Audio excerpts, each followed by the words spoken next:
नमस्कार, प्रणाम, अभिनंदन आप सभी का। मैं कवि सिद्धार्थ देवल।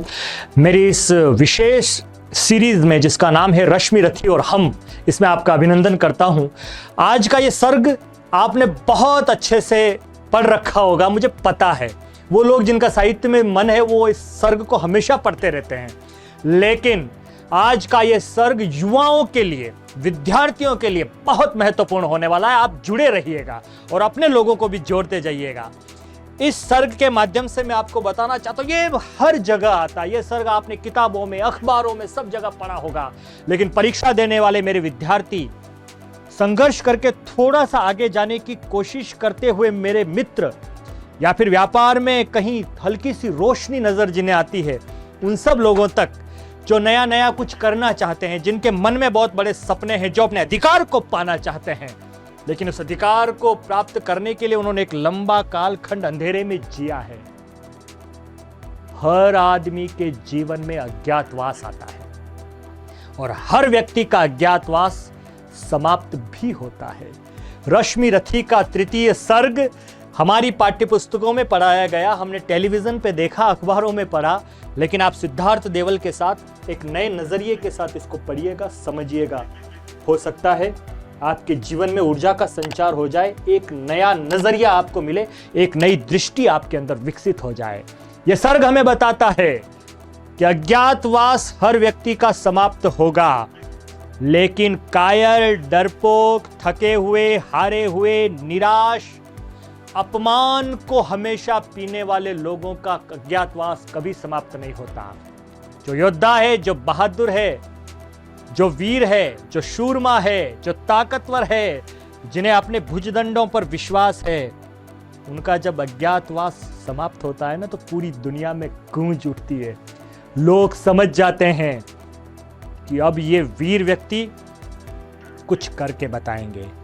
आपका बिजनेस, आपका काम, आपके आगे बढ़ने के सारे तरीकों में अज्ञातवास समाप्त हो चुका है।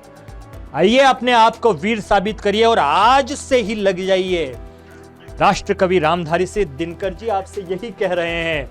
हो गया पूर्ण अज्ञातवास, पांडव लौटे वन से साहस, पावक में कनक सदृश तपकर विरत्व लिए कुछ और प्रखर, नस नस में तेज प्रवाह लिए कुछ और नया उत्साह लिए। जब आओ लोगों के सामने थोड़ी ऊर्जा दिखनी चाहिए। थके हुए, मरे हुए, निराश, कोई फायदा नहीं है मेरे दोस्त। अपने आप को दिखाओ, अपने आप को साबित करो, लोगों को बताओ कि अब तुम्हारे अंदर वो आग है, तुम्हारे अंदर रक्त नहीं, ऊर्जा का एक झरना प्रस्फुटित हो रहा है। अगर यह साबित कर दिया तो दुनिया सैल्यूट करेगी। मेरी बात को याद रखिएगा। नस नस में तेज प्रवाह लिए कुछ और नया उत्साह लिए, सच है विपत्ति जब आती है कायर को ही दहलाती है। शूरमा नहीं विचलित होते, क्षण एक नहीं धीरज खोते, विघ्नों को गले लगाते हैं, कांटों में राह बनाते हैं। इससे बड़ा मोटिवेशन आपको क्या दे सकता है कोई व्यक्ति? विघ्नों को गले लगाते हैं, कांटों में राह बनाते हैं, मुख से न कभी उफ कहते हैं, संकट का चरण न कहते हैं, जो आ पड़ता सब सहते हैं, उद्योग निरत नित रहते हैं। अपने काम में लगे रहो, डूब जाओ, एकाग्रचित हो जाओ और ये साबित कर दो कि अब बस मेरा ध्यान मेरे लक्ष्य पर है और मेरे लक्ष्य से मुझे कोई भटका नहीं सकता है। हमें जलाने की कोशिश की गई हो, हमें हमारे अज्ञातवास में अपमानित किया हो, चाहे समाज ने, इस जमाने ने, पर अब हम निकल कर आ गए हैं। जो आ पड़ता सब सहते हैं, उद्योग निरत नित रहते हैं, शूलों का मूल नसाने को, बरखुद विपत्ति पर छाने को। है कौन विघ्न ऐसा जग में, टिक सके वीर नर के मग में। दुनिया में ऐसी कोई तकलीफ नहीं है जिसे ताकतवर आदमी ठीक न कर सके, हटा न सके। है कौन विघ्न ऐसा जग में, खूब पढ़ा होगा। नए अंदाज से पढ़िए, नए अंदाज से समझिए इस तृतीय सर्ग को। ये पांडवों के माध्यम से हम सब के लिए एक प्रेरणा है, हम सब के लिए एक आह्वान है दिनकर जी का। इस आह्वान को समझिए मेरे दोस्तों। सामने आने वाली जो भी परीक्षा, जो भी कंपटीशन का एग्जाम, जो भी व्यापार, जो भी आपकी ताकत, जो आपका लक्ष्य, जो आपका विजन है, उस विजन तक पहुंच जाइए। अज्ञातवास का रोना मत रोइए, अपने इतिहास का रोना मत रोइए। ये कायरों का काम है, वीरों का काम है आगे बढ़कर काम करना। है कौन विघ्न ऐसा जग में टिक सके, आदमी के मग में खम ठोक ठेलता है जब नर। पर्वत के जाते पांव उखड़, मानव जब जोर लगाता है पत्थर पानी बन जाता है। गुण ए बड़े एक से एक प्रखर है छिपे मानवों के भीतर। मनुष्यों, जानवर नहीं है हम मनुष्य हैं। हम में अलग ताकतें हैं, हम में वो शक्ति दी है ईश्वर के, हम सबसे महत्वपूर्ण संतान है। अपनी मनुष्य की उस ताकत को पहचानिए।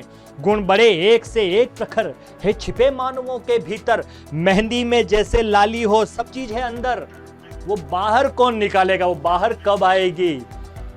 अगर उसके बाहर आने का इंतजार करते रहोगे तो बाहर कभी नहीं आएगा। आप खींच कर लाइए अपनी ताकत को बाहर और दुनिया के सामने एक धूमकेतु की तरह चमक उठिए, एक ध्रुव तारे की तरह इस दुनिया को बताइए कि अब हम लोग हैं, हम वीर हैं, हम शूरमा हैं, हम में ताकत है और अब हम हारेंगे नहीं।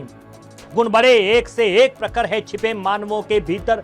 मेहंदी में जैसे लाली हो, वृत्ति का बीच उजियाली हो, बत्ती जो नहीं जलाता है, बत्ती जो नहीं जलाता है, रोशनी नहीं वो पाता है। पीसा जाता जब इक्षुखंड, बहती रस की धारा अखंड। मेहंदी जब सहती है प्रहार, बनती ललनाओं का श्रृंगार। मेहंदी जब सहती है प्रहार, बनती ललनाओं का श्रृंगार। जब फूल पिरोए जाते हैं हम उनको गले लगाते हैं। जो तकलीफ सहेगा, जो फूल अपने अंदर उस सुई को आने देगा, वही माला में जाएगा और वही किसी महान व्यक्ति के गले की शोभा बनेगा। जब फूल पिरोए जाते हैं हम उनको गले लगाते हैं। वसुधा का नेता कौन हुआ? भूखंड विजेता कौन हुआ? अतुलित यश क्रेता कौन हुआ? नवधर्म प्रणेता कौन हुआ? जिसने न कभी आराम किया, विघ्नों में रहकर नाम किया। अभावों का रोना जिसने नहीं रोया, उसी ने इस धरती के सारे भोगों को सहन किया। जिसने न कभी आराम किया, विघ्नों में रहकर नाम किया। जब विघ्न सामने आते हैं, सोते से हमें जगाते हैं। हर आने वाली तकलीफ, हर आने वाली समस्या आपके लिए एक अलार्म है। बस उस अलार्म पर जाग जाइए। एक सुनहरी सुबह आपका इंतजार करती हुई आपको मिलेगी। जब विघ्न सामने आते हैं, सोते से हमें जगाते हैं। मन को मरोड़ते हैं पल पल, तन को झंझोरते हैं पल पल। मन को मरोड़ते हैं पल पल, तन को झंझोरते हैं पल पल। सतपथ की ओर लगाकर ही जाते हैं हमें जगाकर ही। वाटिका और वन एक नहीं, आराम और रण एक नहीं। आलसी आदमी के लिए नहीं है, लेकिन जो युद्ध का योद्धा है उसके लिए सब कुछ है। वाटिका में और वन में अंतर होता है। जंगल की परिस्थितियां अलग होती है। योद्धा जंगल में जाता है, वाटिका में सब कुछ मैनेज किया होता है। मैनेज आलसी आराम वाले आदमी के जीवन में सब मैनेज्ड होता है। लेकिन आप किसी जंगल में जाकर अपने आप को योद्धा साबित करोगे, वो महान वन जिसकी ताकत भी ज्यादा है, जिसका क्षेत्रफल भी बड़ा है, यानी वो आपके बड़े उद्देश्य को प्राप्त करने की एक जगह बन सकती है अगर आप उसको सकारात्मक लेंगे तो। वाटिका और वन एक नहीं, आराम और रण एक नहीं। वर्षा अंधड़ आतप अखंड, पौरुष के हैं साधन प्रचंड। वन में प्रसन्न तो खिलते हैं, बागों में शाल न मिलते हैं। कंकरिया जिनकी सेज सुघर, छाया देता केवल अंबर। जिनके पास कोई व्यवस्था नहीं है, जो पत्थरों पर सोए रहते हैं और आसमान को ओढ़ लेते हैं। ऐसे योद्धा ही समय बदलते हैं, ऐसे योद्धा ही परिस्थितियां बदलते हैं। कंकरिया जिनकी सेज सुघर, छाया देता केवल अंबर। विपदाएं दूध पिलाती है, लोरी आंधियां सुनाती है। जो लाक्षागृह में जलते हैं वे ही शूरमा निकलते हैं। जो लाक्षागृह में जलते हैं वही, जो उसने आग में जलने से मना कर दिया, वो कुंदन क्या बनेगा, वो सोना क्या बनेगा। जो लाक्षागृह में जलते हैं वही शूरमा निकलते हैं। बढ़कर विपत्तियों पर छा जा मेरे किशोर मेरे ताजा। जीवन का रस छन जाने दे, तन को पत्थर बन जाने दे।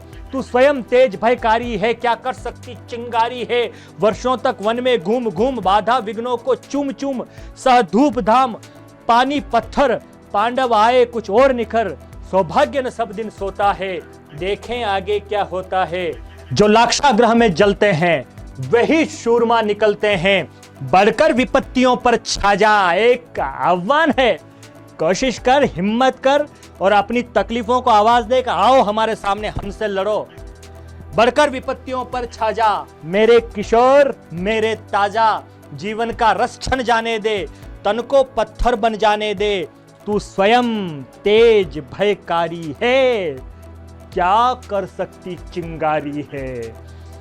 एक तू स्वयं इतना बड़ा आग का गोला है कि छोटी मोटी विपत्तियों की चिंगारियां कुछ भी नहीं कर सकती। जीवन की प्रेरणा की ये महान पंक्तियां आज भी और हर समय में प्रासंगिक रहेगी। मेरे नौजवान दोस्तों, उठ जाओ, समाप्त करो इस अज्ञातवास को और इस दुनिया पर सूर्य की तरह छा जाओ और दुनिया को बता दो कि हमारा भी अस्तित्व है और हमारा भी इस पृथ्वी पर आने का कोई बहुत महान कारण है। सिद्धार्थ देवल की तरफ से आप सबका बहुत बहुत धन्यवाद, आभार, प्रणाम। जुड़ते रहिएगा और लोगों को जोड़ते रहिएगा। कमेंट बॉक्स में ज़रूर बताइएगा कि हम और क्या कर सकते हैं। अगले एपिसोड में फिर मिलते हैं।